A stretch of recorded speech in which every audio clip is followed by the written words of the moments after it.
که یو ځان وویني چېرته به د دې موبایل ته راواخلو پیسې به مو باندې کړي ټول بدن نه محروم د لوڅ ویډیوونو ډک وي علیه بالله الفمرله د لس مثال نه چې انسان جامې بربنډي ځکه نبي علیه الصلوة والسلام وایي په آخر د زمانه کې به دې زنانې راسي چې په ظاهر به پټې وي جامې به اغوستې وي لیکن دغه جامې به دومره تنګې وي چې د بدن هر عضو به جلا جلا معلومېږي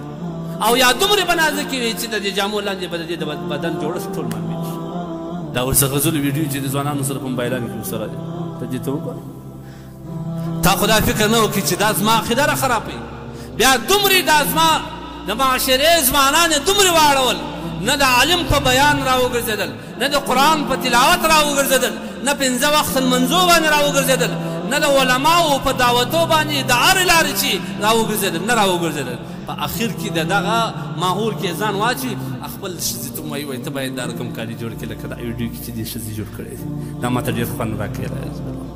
زما مسلمانه خور دي په چاردیواري کې دننه چې نن یې د کور د باندې د خوا دروازه سمه نه دی لري هغوی دې په چاردیواري کې دننه ستا په دعوت باندې ته د یهودو استازي جوړ شوې ستا په دعوت باندې دې هغه رامنځته کړل ستا په دعوت باندې په هغې پوړنې وغورځوئ ستا په دعوت باندې دې هغوی باندې داسې جامې واغوستل چې هغه په حقیقت کې داسې جامې دي که نه ولې ځوان دا رقم کړه ته خو دومرې غافل یې تا خو دومره عقل و فکر نه وچلوي دومرې وسایل او تخنیک دې نه کړی ایجاد ساینس او ټکنالوژي دې نه وویله پر مخ خو نه ولاړې نوی ایجاد خو دې نه وکړي چې کافر خپلې عقیدې ته راواړوم یهود راواړوم د یهود زنانې راواړوم الټه دومرې د خدای تبارک وتعالی غضب او قهر تاته سوی دی چې د دې جوړ سوي ایجادات ته دومرې متاثر چې ستا د امت ستا د اسلامي معاشرې ستا د کور هغه باحیا باعفته هغه عزتمنه زنانه دې په خپل کور کې بې عزته او بې حیا او دې ته نن عجبه ورکړي پخوا زمانه کې خو به چا ویل یاره د پاکي کورنۍ ښځې عجب بې حیا اوس یې بل نوم ورکړي چې په شوق دا ګناه وکړي وایي دا ماډرنه کورنۍ ده وایي دا فیشنیان دي که پیشیني سو باره چې هره ګناه کول بیا دلته عیب نه ده عجبه خبره خو داسې دا یهودو یو اړخ اسباب جوړ کړل بیا په موږ باندې جامې بدلې کړلې بیا چې دا مسلمانان به د نامه څخه بد وړل چې یاره دا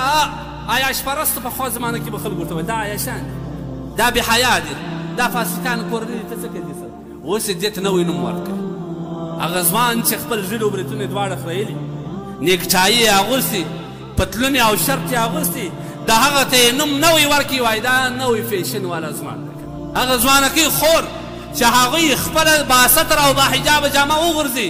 لنډې او تنګې جامې واغوندي یا نازکې جامې واغوندي چې د دې د بدن هر عضوه دوره یې معلومېږي دا کورنۍ ته هم د فیشنیانو د کورنۍ نوم ورکړي بیا زما باعفته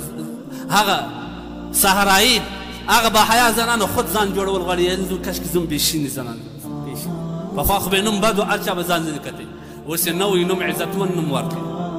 په دې عزتمن نوم باندې ونازول چې دا پیشني کور دی پیشن معنا نوی او ماډرنه دا خو باید زوم په ځان کې جوړ کړم ما به نه جوړ کړي دا نور څه کوچ